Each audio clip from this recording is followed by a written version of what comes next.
Un temple grec en plein cœur de Paris. C'est la Fondation hellénique.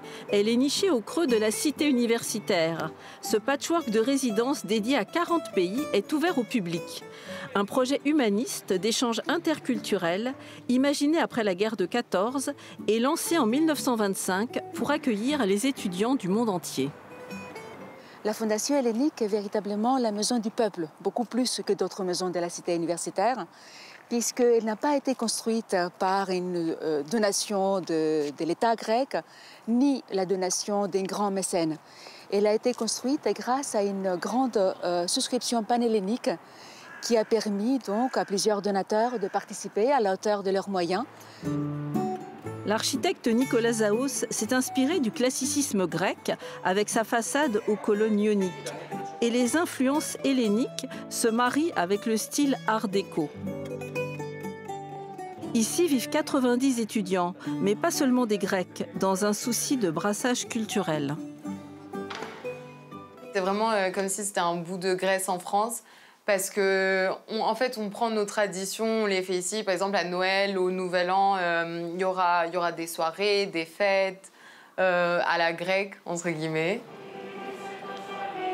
Au moment de la révolte des étudiants de l'école polytechnique d'Athènes, le 17 novembre 1973, prélude à la chute de la dictature des colonels, la Fondation vibrait d'accents révolutionnaires. L'âme de ce mouvement à Paris, le musicien Mikis Theodorakis, décédé en septembre dernier. Le comité des étudiants lui rend hommage. À l'époque, je vivais ici et mon ami Mikis Theodorakis, il a pensé qu'il devait faire un choral, Mélina Mercouri, Michalis Kakogiannis et les étudiants. On voulait à peu près restaurer la chorale qu'il avait fait, il avait organisé à l'époque. Il faisait des répétitions à la maison, à la Fondation hellénique, aussi à la Cité internationale. Les étudiants grecs et les exilés politiques réfugiés en France se mobilisaient alors contre la répression dans leur pays. La Fondation a toujours été une caisse de résonance de tout ce qui se produisait en Grèce. Parce qu'en fait, la Fondation, elle a été vraiment à la première ligne des événements.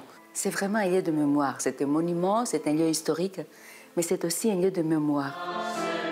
On a la chance de célébrer ici à Paris les moments très importants pour la Grèce. Donc, je pense que la Fondation hellénique, c'est l'âme grecque, l'âme hellénique de Paris. C'est très important.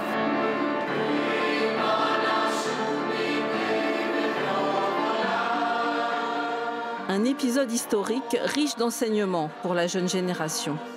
Il y a vraiment un très important témoignage de la défense de la démocratie et qui peut nous enseigner quelque chose aussi maintenant, aujourd'hui. Grâce à la Fondation hellénique, cette soirée remplie d'émotions a permis de partager cette mémoire grecque avec un plus large public.